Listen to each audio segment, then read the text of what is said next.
Ani Bojo, Mary Lynn Houston Leask here from Mawukwadong Indigenous Friendship Center in Owen Sound. Today I'm going to do a short instructional video on sprouting at home. And sprouting is something you can do all year round with lots of different kinds of seeds, different things that you might like to eat. In the garden, fully grown, you can eat in a sprouted form as well. But it's a great way to augment your diet during the winter when green vegetables, lettuce may be getting cost prohibitive. It's also a fantastic activity to do with your children at home. It keeps them invested and also is more likely to have the end result of them eating the sprouts after they've grown, if they've been involved in taking care of them along the way. So I'm going to give you a couple different options and some things that I've sprouted in the last week, and broccoli seeds being one. Broccoli seeds are usually readily available in any health food stores around. You may find that some of the local department stores and grocery stores are starting to carry a lot of sprouting kits as well.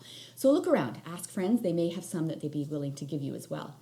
Some come not just with one variety of seed in them, they may come as a mix. This one has fenugreek, radish sprouts, alfalfa, so a whole variety of things. So if you're looking for something that's going to have a really flavorful bite and have lots of different nutrition infused all in one sprouting kit, a mix might be what you're looking for. So I have taken the seeds from both the mix and the broccoli seeds in the last week and have sprouted them. And I'm going to show you sort of what you would look for about a week in. This is what the broccoli sprouts are going to look like. So you can see that most of them have grown beyond their seed pod and are now having green leaf starting. And we don't really want to eat them before we start seeing green development or chlorophyll develop on the sprouts. So that's our broccoli seeds about a week in. And this is our mix of fenugreek, radish, and alfalfa. And once again, you can see it's not quite ready. I'd probably want to leave that for another 1 or 2 days to convert and start having a little bit more leafy green on them before eating them. But that's about a week in. But I'm going to show you how I got to this stage. What you need for equipment at home to do sprouting is, once again, don't go out and buy anything special. Any jar you have at home right now will work for this purpose. I'm using a standard mason jar, just happen to have a lot of these around, and it worked really, really well. And what I'm using on the top of my jar is, once again, something I already have and I'm reusing. So this is a little piece of mesh, and sometimes your oranges or your onions might come in mesh bags. This particular mesh bag contained ginger that I bought from the store, and I'm now reusing the bag that it came in. And I'm going to be putting that over the top mouth of my glass jar. It can be any kind of glass jar. If yours isn't a standard mason jar, just use an elastic that maybe came on your celery or your broccoli over the top mouth of the jar, just like so. If it is a standard mason jar, you can also use the sealing lid that comes on it. Sometimes it holds it down a little bit more firm, and you can spin on your lid over top of the mesh, like so. It's really amazing how much they expand. So don't get overly enthusiastic about thinking you have to fill this up. This container of broccoli seeds, which ran about $9, will probably do me for about 3 years worth of sprouting. So for a jar to contain about this much finished broccoli seeds, which would probably be good eating for at least 3 or 4 days with several meals with the family, we're only going to be using 2 tablespoons worth of the sprouts initially. So I'm putting about 2 tablespoons of my broccoli sprouts, and the same for the mix. If I was using the sprouting mix as well that has a variety of different seeds, I'd be using about 2 tablespoons. So I've got my 2 tablespoons of sprouts here. I'm going to fill about halfway, make sure that there's lots of water flow around the sprouts. Fill about this much, and we want the water to be about room temperature, like the rain would be if we were outside. Nothing too cold, nothing too warm, just basic room temperature water. And I'm going to leave this for the first time covered. I'm going to leave this overnight.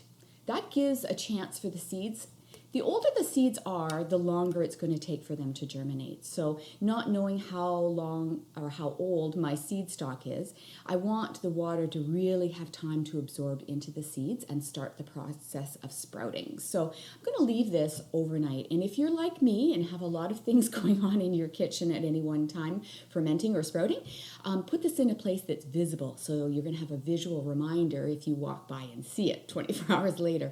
I tend to leave my sprouts on the window ledge overlooking my sink. So when I'm washing dishes or coming to wash my hands, I have a visual reminder that I've got something going in a process. So I leave this for about 24 hours and just give it a little bit of a swirl around, and then I'm going to drain off the water. And this is the same process I'm going to be doing at least a couple times per day over the next week or more, while the sprouts are starting to sprout and turn to green. And I do this rather slowly, and the reason is that I'm giving the chance for the sprouts to or the seeds I should say rather, a chance to sort of adhere to the wall of the jar that I'm going to be leaving them in for a few days. It gives them a chance to not be all stuck together in a clump, and it also gives the opportunity for all the water to leave the reservoir.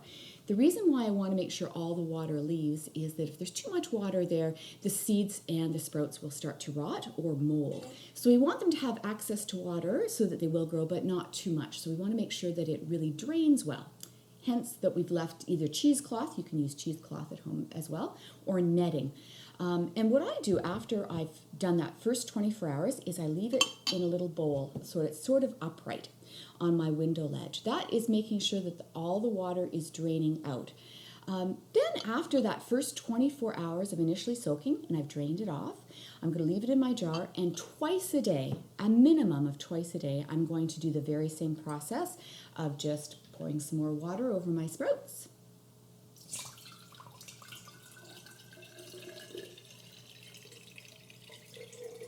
Give them a good swirl around. Just to let you know, broccoli sprouts will smell like broccoli when it's cooking. That very sulfuric compound that we find in broccoli, which is really healthy for us, does kind of stinky, rotten egg kind of odor. That's normal, that's natural for broccoli and for a few other kinds of sprouts as well. So I've done a good swirl around. Give my sprouts and my seeds lots of opportunity to take in the moisture, and then I'm going to strain it off again. We're going to do this twice a day, regardless of the kind of sprouts that you're trying to, or seeds that you're trying to sprout. Once again, making sure you're getting all of the water out and placing it back in an upright position in your little bowl or whatever device you decide to put it in. Even a dish rack. If you are someone who washes your dishes by hand, you could leave these in the dish rack if you're not using them for the dishes. At least something that will keep them upright. That process is just repeated twice a day until you start seeing your sprouts. And as you can see by these broccoli sprouts, there is lots of green growth that's starting to happen. So what happens is, first you'll start noticing the separation of the black seed away from the inner part of the seed, and a little bit of white and then yellow will erupt out of that seed. And then finally you start seeing little shoots come up and little green leaves starting to develop on your sprouts. And it's at that stage that we're getting the most bang for our nutritional buck, so to speak, when the chlorophyll is now coming into that sprout. That's when they will be most tasty and flavorful. Once they have developed firmly identifiable leaves, you want to give them one last good rinse and then actually put them in with a covering on over them into your fridge. That way you'll expand the shelf life that you have them available, probably upwards once again to about a week that you could eat them over during that time. But you don't need to necessarily rinse them or have them in sunlight where they're going to have that chlorophyll and that leaf production become available to them. Once they're in the fridge, you can start using them in salads. They're a great topping instead of lettuce on a sandwich.